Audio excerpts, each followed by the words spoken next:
Good evening అన్న. Good ఈరోజు evening అన్న. అయితే చెప్పన్న. తెలంగాణలో ఒక బడ్జెట్ వచ్చినటువంటి విషయం అందరికీ తెలుసు అన్న.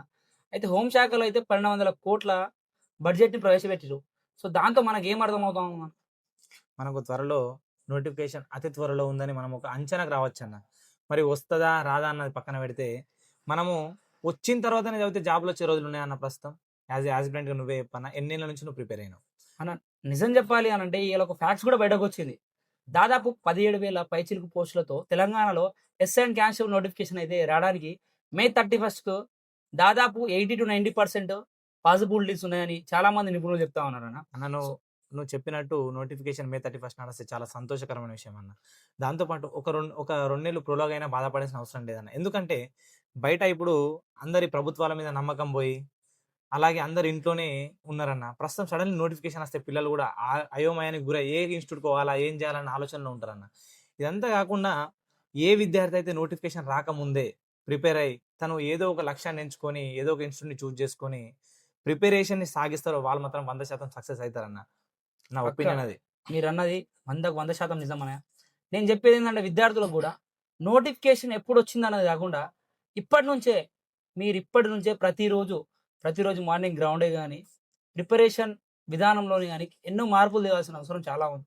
ఇప్పటి నుంచి ఇంట్లో కూర్చుంటూ, ఇంట్లో పడుకుంటూ ఇంకా గ్రామానికే పరిమితం అయ్యారనుకోండి, ఈ నోటిఫికేషన్ అన్నది వస్తానే ఉంటది, పోతానే ఉంటది. ఇవాళ నోటిఫికేషన్ అయిపోతది, మళ్ళా ఎళ్ళిపోతా ఉంటది. మళ్ళీ నోటిఫికేషన్‌ల కోసం ఎదురు చూడడమే తప్ప ఉద్యోగం వచ్చే ప్రసక్తి ఈ రోజు లేదన్న. నేను గూడా ఒకటి గమనిస్తూ ఉంటా అన్న. ఏందంటే చాలామంది నోటిఫికేషన్ కోసం వెయిట్ చేస్తారు.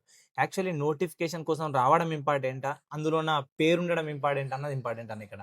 నోటిఫికేషన్ వస్తా ఉంటది, పోతా ఉంటది. అది కామన్. కానీ నోటిఫికేషన్‌లో నీ పేరుందా? లేదా? అన్నది జూసుకోవాలి. మరి నీ నోటిఫికేషన్‌లో పేరుండాలంటే సడెన్‌లీ నోటిఫికేషన్ వచ్చే రోజు నువ్వు ప్రిపేర్ అవ్వడానికి వచ్చినావనుకో అన్న. నువ్వొచ్చి ఇక్కడ ఒక వాతావరణం అలవాటు పడడానికి, నువ్వు నోటిఫికేషన్‌లో వచ్చిన తర్వాత సిలబస్ మీద అవగాహన తెచ్చుకోవడానికి కనీసం నీకు ఏం లేదన్నా ఒక 3 నెలల సమయం పడతదన్న. మరి నోటిఫికేషన్ వచ్చాక నువ్వు 3 నెలలు ఏడ చదువుతావన్న? అందుకోసమే నోటిఫికేషన్ రాకముందే ఏదో ఒక ఇన్‌స్టిట్యూట్‌ని చూజ్ చేసుకొని ప్రిపేర్ అవ్వడం ఉత్తమమైన విషయం నా దృష్టిలో. ఓకే అన్నయ్య. నువ్వు చెప్పింది 100% 100కు 100% నిజమన్నయ్య. అయితే అన్న నేను మీ గురించి చాలా సార్లు విన్నా. అండ్ దాంతో పాటు ఇప్పుడు మిమ్మల్ని కలుసుకున్నా గూడా అన్న. మీరు యాస్ ఏ బీపీఎడ్ విద్యార్థిగా దాంతో పాటు మీరొక స్పోర్ట్స్ పర్సన్‌గా గ్రౌండ్ యొక్క ప్రాధాన్యత ఏంది? అసలు ప్రిపేర్ అయితున్నప్పుడు ఈ గ్రౌండ్ యొక్క విలువైన సమయం ఏంటి? ఎలా ప్రిపేర్ గావాలి? ఒక మనిషి గ్రౌండ్‌కి అలవాటు పడడానికి ఎన్ని రోజుల సమయం పడుతుంది? అన్న నిజం చెప్పాలంటే గత నోటిఫికేషన్‌లలో నేనొక స్పోర్ట్స్ పర్సన్‌గా, నేను గూడా ఒక పోలీస్ ఆస్పిరెంట్‌గా నేనొక ఆస్పిరెంట్ అయి ఉండి 100-150 మంది విద్యార్థులకు గ్రౌండ్ చేపించిన నాకు అనుభవం ఉంది. ఆ గ్రౌండ్ చేపించిన విద్యార్థులు నేడు ఒక 40-50 మంది విద్యార్థులు మన పోలీస్ శాఖలో విధులు నిర్వహిస్తా ఉన్నారు. సో, నేను చెప్పేది ఏంది అనంటే నోటిఫికేషన్ వచ్చిన తర్వాత ప్రిలిమ్స్ అయిపోయిన తర్వాత గ్రౌండ్ ప్రాక్టీస్ చేద్దాం అని అనుకుంటే ఒక 40 రోజులే సమయం గనక ఇస్తే, ఒక విద్యార్థి తన బాడీలో ఉన్న దాని వల్ల వచ్చే పెయిన్స్‌ని భరించకనే వాడు ఈవెంట్స్ కొట్టలేకపోవచ్చు. మెయిన్ ఏంది అనంటే తను ఒక గ్రౌండ్ చేయాలి అనంటే, రన్నింగ్ చేయాలి అనంటే బాడీ వెయిట్ అంతా తన ఒక కాళ్ళ మీద పడతా ఉంటది. ఆ కాళ్ళ మీద పడతా ఉన్న వెయిట్‌ని ఆ బాడీ అలవాటు పడాలనంటే ఈజీగా 40 డేస్ నుండి 50 డేస్, 2 మంత్స్ కూడా పడే రోజులొస్తాయి. సో, దానివల్ల చిన్ బోన్ పెయిన్ ఒస్తది, నీ పెయిన్ ఒస్తది, జాయింట్ పెయిన్ ఒస్తది, యాంకిల్ పెయిన్ ఒస్తది. విపరీతమైన నొప్పులతో భరించుకుంటూ వాడు 1600 మీటర్ మెరిట్లు ఎప్పుడు కొట్టగలుగుతాడు? లాంగ్ జంప్ ఎప్పుడు కొట్టగలుగుతాడు? షాట్ పుట్ ఎప్పుడు కొట్టగలుగుతాడు? నేనేమంటున్నాను ప్రతి ఒక్క విద్యార్థికి ఎవడైతే గ్రౌండ్‌లో 85-90 మార్క్స్ సాధించగలుగుతాడో వాడు ప్రిలిమ్స్ అయిపోయిన తర్వాత గ్రౌండ్ మెరిట్‌లో కొట్టిన తర్వాత వాడు మెయిన్స్‌కి కాలర్ ఎగరేసుకొని ప్రశాంతంగా చదువుకోవచ్చన్న మెయిన్స్‌కి. అయితే మీరు ఏమంటున్నారంటే అన్న, నోటిఫికేషన్ వచ్చినాక ప్రిపేర్ కావడం కంటే ముందు ప్రిపేర్ కావడం బెటర్ అంటుండు. అంటే ఒక విద్యార్థి అదే బయట జనరల్‌లో గూడా మనము దాహమైనప్పుడు బావి తవ్వుకోవడం కంటే ముందే బావిని దవ్వుకొని పెట్టుకోమంటున్నావు. దాహమైనప్పుడు వాటర్‌ని తాగమంటున్నావు. చాలా మంచి సలహా అన్న. ఎందుకంటే ఎవరైతే ముందు నుంచి ప్రిపేర్ అయితున్నారో వాళ్ళ స్ట్రాటజీ వేరే ఉంటది. ఎందుకంటే ఇప్పుడు నేను 1600 మీటర్స్ పరిగెడుతున్నప్పుడు నాకు పెయిన్స్ రావడం సహజం. దాంతో పాటు అసలు నేను ఎంత టైమ్‌లో కొడుతున్నా, ఒకవేళ నాకు టైం పడకపోతే మళ్ళా నేను దాన్ని ప్రెషర్‌గా ఫీల్ అయ్యి, మళ్ళా దాంతో పాటు నా బాడీ వెయిట్ సడెన్‌లీ లాస్ కావడం గాని, గెయిన్ కావడం గాని ఇలా చాలా ప్రాబ్లమ్స్ ఎదుర్కొంటాయి. దీని మీద మీరు ఫుడ్ డైట్‌ని ఏయమని, మీరు మంచి మంచి సలహాల పరంగా వీడియోలు తీస్తా అని కూడా చెప్పిర్రు. చాలా సంతోషకరమైన విషయం అన్న. దాంతో పాటు మీరిప్పుడు విద్యార్థులకు ఇచ్చేటువంటి బెస్ట్ సలహా ఏంది? ఎలా ప్రిపేర్ కావాలి? దానిపైన మంచి సలహా ఏంది? నేనొకటే చెప్తున్నాను ప్రతి ఒక్క విద్యార్థికి, గ్రౌండ్ ఎంత ఇంపార్టెంటో సబ్జెక్ట్ కూడా అంతే ఇంపార్టెంట్. మీరిప్పటి నుండే నోటిఫికేషన్ గురించి ఎదురు చూడకుండా, మేము చెప్పేదేంది అనంటే మే 31కి 80-90% నోటిఫికేషన్ రావడానికి అవకాశం ఉందని చాలా మంది నిపుణులు చెప్తా ఉన్నారు.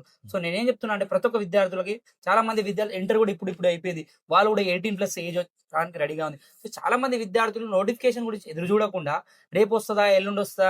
రేపొస్తే నేను ప్రిపేర్ అవుతా అని అనుకుంటే నోటిఫికేషన్ వస్తది, పోతది. ఎవడో జాబ్ కొట్టుకొని పోతాడు. నువ్వు అక్కడే ఉండిపోతావు. ఒక నోటిఫికేషన్ కోసం నువ్వు ఎదురు చూడడం తప్ప నువ్వు ఉద్యోగం మారలేవు. ఎన్ని రోజులు గూడా నువ్వు ఉద్యోగం మారాలంటే ఒకటే చేయాల్సింది. నువ్వు చదువుకో, గ్రౌండ్ ప్రాక్టీస్ చెయ్యి. చదువుతో పాటు డైలీ మాక్ టెస్టులు రాయి, గ్రాండ్ టెస్టులు రాయి, వీకెండ్ టెస్టులు రాయి. నీ యొక్క కాన్ఫిడెన్స్ లెవెల్‌ని ఒక పీక్ స్టేజ్‌కి తీసుకెళ్ళు. నువ్వు ఎప్పుడైతే కాన్ఫిడెన్స్‌ని ఆ లెవెల్‌లో ఉంచగలుగుతావో ఉద్యోగానికి అతి దగ్గరలో ఉంటావని ఆశిస్తున్నాను. ఏదన్నా మీరు ఇచ్చినటువంటి కంక్లూజన్‌లో నాకు అర్థమైంది ఏందంటే, నోటిఫికేషన్ రావడం వేరు, అందులో ఫైనల్ లిస్ట్‌లో మన పేరు ఉండడం వేరు వేరు. అన్నది మీరు చెప్తుర్రు. అంటే కర్మణ్యే వాదిక రస్తే మహాఫలేషు కదాచన మాతో సంగోష్ఠవ అని మీరు ఇంత మహాభారత శ్లోకాన్ని ఇలా వివరించి చెప్పిరన్న. అంటే మీ మీ ప్రయత్నాన్ని మీరు చేయండి. లాస్ట్‌కి మీరే సక్సెస్ అని అద్భుతమైన సందేశాన్ని ఇచ్చిరన్న. మరి దాంతో పాటు మనం ప్రిపేర్ అయితున్నప్పుడు మనకు కలిగే భయాందోళనలేంటి? అసలు కొంతమంది ఏం చేస్తారు, ఈ బుక్ వాడాలనా, ఈ బుక్ వాడాలనా, ఈ బుక్ బాలేకపోతే ఇంకో బుక్‌ని తీసుకుంటారు. మరి ఇది బెటరా? లేకపోతే ఒకటే బుక్‌ని ఎక్కువ సార్లు చదవడం బెటరా? నేను ఒకటే చెప్తా. నేను చాలా మంది హాస్పిటల్‌లో గమనించిన. నేను చదివినప్పుడు కూడా ఇప్పుడు కూడా గమనిస్తా ఉన్నా. చాలా మంది విద్యార్థులు ఏం చేస్తారంటే మార్కెట్‌లో ఒక సింపుల్‌గా చూసుకుంటే ఒక ఇండియన్ పాలిటీ బుక్ వచ్చిందనుకుంటున్నా. Number of authors, number of publication నుంచి నంబర్ ఆఫ్ బుక్స్ వస్తా ఉంటాయి. మనం ఏం చేస్తాం, విద్యార్థులు ఏం చేస్తామంటే ఈ బుక్ బాగుందా మార్కెట్‌లో, ఈ బుక్ బాగుందా, ఈ బుక్ బాగుందా అంటే ఓన్లీ బుక్స్ కరెక్షన్ చేయడమే తప్ప ఒకటే బుక్‌ని ఎక్కువ సార్లు చదవడానికి అలవాటు పడతలేరు. నేను చెప్పే విద్యార్థులు చెప్పడానికి ఒకటే ఏం చెప్తున్నానంటే 10 బుక్కులు చదవకండి. ఒకటే బుక్‌ని 10 సార్లు చదవండి. ఒక మహనీయుడు చెప్పిండు.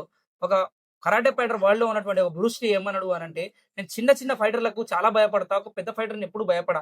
ఎందుకన్నాడు అనంటే, ఒక పెద్ద ఫైటర్ అనేటోడు డిఫరెంట్ యాంగిల్‌లలో కిక్స్ కొట్టడం వల్ల నేను భయపడా గాని, ఒక చిన్న ఫైటర్ ఒకటే కిక్‌ని వందల సార్లు కొడితే నేను వానితో పక్కా భయపడతా అని అన్నాడు. దానికి మెయిన్ రీజన్ ఏంది అనంటే, నువ్వు కూడా 10 పుస్తకాలు చదవకు.